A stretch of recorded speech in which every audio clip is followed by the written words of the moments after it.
Artificial intelligence कैसे काम कर रहा है, डीप फेक क्या कर सकता है और कितना बड़ा संकट पैदा कर सकता है और उसमें जो चाहे वो बना सकते हैं जी।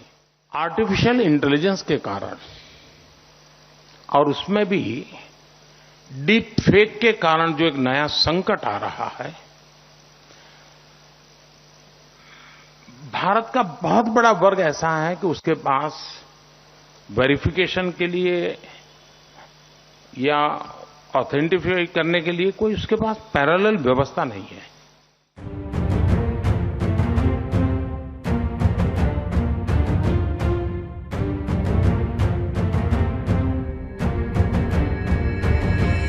एआई यानी आर्टिफिशियल इंटेलिजेंस जो दुनिया भर में अपनी प्रसिद्धि के पैर पसार रहा है। आर्टिफिशियल इंटेलिजेंस एआई के जरिए आप वर्तमान समय में ज्यादातर काम कर सकते हैं। अगर आपको कोई सॉफ्टवेयर बनाना है वो एआई कर सकता है।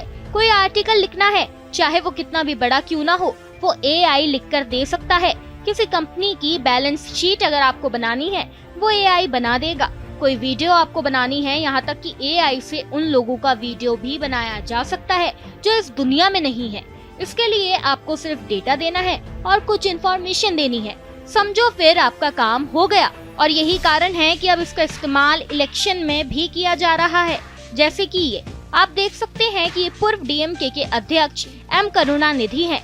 2018 में इनका निधन हुआ था और अब 2024 में करुणानिधि अपने बेटे एमके स्टालिन के लिए कैंपेन कर रहे हैं। और सबसे खास बात ये है कि वो इस दुनिया में नहीं है, लेकिन ऊपर से नीचे तक आवाज, स्टाइल सब कुछ एआई ने कॉपी कर लिया है और अब आप इससे जो चाहे वो करवा सकते हैं। पाकिस्तान के पूर्व प्रधानमंत्री इमरान खान जेल में हैं और जेल से वो अपनी एआई वीडियोस के जरिए अपने कैंडिडेट्स के लिए कैंपेनिंग कर रहे थे। यानी एआई के जरिए ये सब कुछ मुमकिन है। बात करें चुनावों की तो इंडिया में इलेक्शन की डेट्स अनाउंस हो चुकी है। हो सकता है कि आपके सोशल मीडिया फीड्स पर ऐसी ही कुछ वीडियोस आए जो कैंपेनिंग करे। चुनावों में राजनीतिक दल इन एआई टूल्स का इस्तेमाल कर कैंपेनिंग कर सकते हैं और करेंगे भी। और इसी के साथ हम आपको एक वीडियो दिखाते हैं। दो चीजें मुझे लगती हैं, एक आर्टिफिशियल इंटेलिजेंस के कारण और उसमें भी डीप फेक के कारण जो एक नया संकट आ रहा है, भारत का बहुत बड़ा वर्ग ऐसा है कि उसके पास वेरिफिकेशन के लिए या ऑथेंटिफाई करने के लिए कोई उसके पास पैरेलल व्यवस्था नहीं है। और बाय एंड लार्ज आजादी की लड़ाई से लेकर के भारत में जिस भी चीजें से मीडिया शब्द जुड़ता है उसकी एक इज्जत है। जैसे कोई भी व्यक्ति हो गेरुए कपड़े हैं तो हमारे यहां एक स्वाभाविक उसके विरासत में इज्जत मिल जाती है उसको, वैसा मीडिया को भी है, एक विरासत का लाभ उसको मिलता है।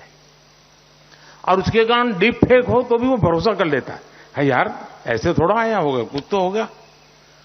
और ये बहुत बड़े संकट की तरफ जाएगा समाज में और शायद वो असंतोष की आग भी बहुत तेजी से फैला सकता है समाज जीवन की व्यवस्थाओं को।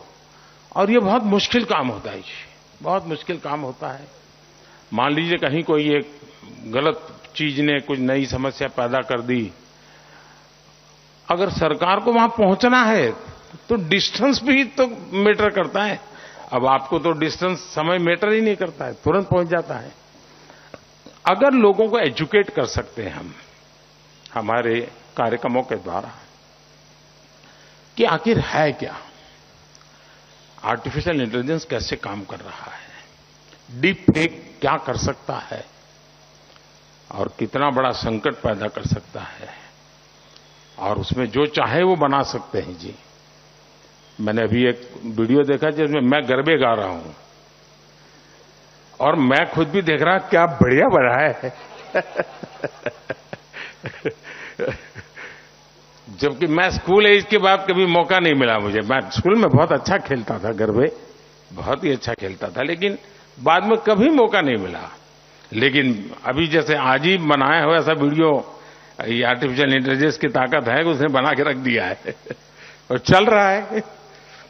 और जो मुझे प्यार करते हैं वो भी इसको फॉरवर्ड कर रहे हैं। मैं औरों का उदाहरण देना नहीं चाहता, इसलिए मैंने दिया नहीं, मैंने अपना ही दिया, लेकिन एक चिंता का विषय है जी। आर्टिफिशियल इंटेलिजेंस के कारण और उसमें भी डीप फेक के कारण एक नया संकट आ खड़ा हुआ है। फेक वीडियोस एआई के जरिए बनाए जा सकते हैं, जिसके चलते चीन और पाकिस्तान जैसे दुश्मन देश लोकसभा चुनावों पर अपना प्रभाव छोड़ सकते हैं। खैर, इस खबर पर आपकी क्या राय है, हमें कमेंट करके जरूर बताएं। आज के लिए बस इतना ही। ऐसी ही तमाम खबरों को जानने के लिए देखते रहिए भारत एक्सप्रेस।